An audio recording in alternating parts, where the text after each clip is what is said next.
नमस्कार, मी रामेश्वर गंजानी, विभागीय पोलीस अधिकारी पांढरकवडा. दिग्रस पोलीस स्टेशन येथे दाखल असलेला गुन्हा रजिस्टर नंबर 724 या गुन्ह्याचा तपास म्हणून मी आता स्टेटमेंट देत आहे. जनसंघर्ष निधी लिमिटेड या बँकेच्या निधी कंपनीच्या आज 4 संचालकांना अटक करण्यात आलेली आहे. त्या संचालक आहेत गुन्हा दाखल झाल्यापासून आजपर्यंत फरार होते. त्यांना आपण स्थानिक शाखा येथील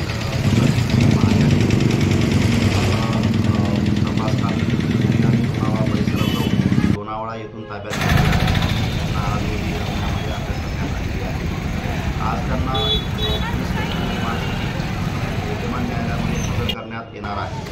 त्यांना न्यायालयात हजर करून त्याचा PCR घेतल्यानंतर त्यांनी या रकमेचा जो अपहार केलेला आहे या सगळ्या रकमेबाबत त्यांच्याकडं सविस्तर आणि सखोल तपास करण्यात येईल.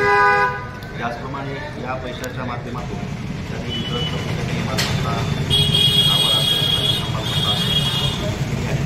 त्याबाबतचा तपास आरोपीकडे करण्यात येईल.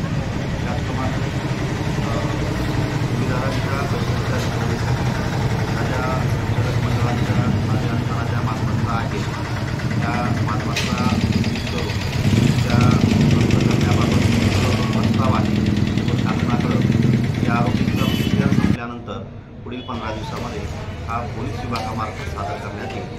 सर्व ठेवीदारांना पोलीस विभागातर्फे त्याचप्रमाणे जिल्हा प्रशासनातर्फे आम्ही आवाहन करतो की त्यांनी संयम ठेवावा आणि सदर प्रकरणामध्ये त्यांना संपूर्णपणे न्याय देण्याचा प्रयत्न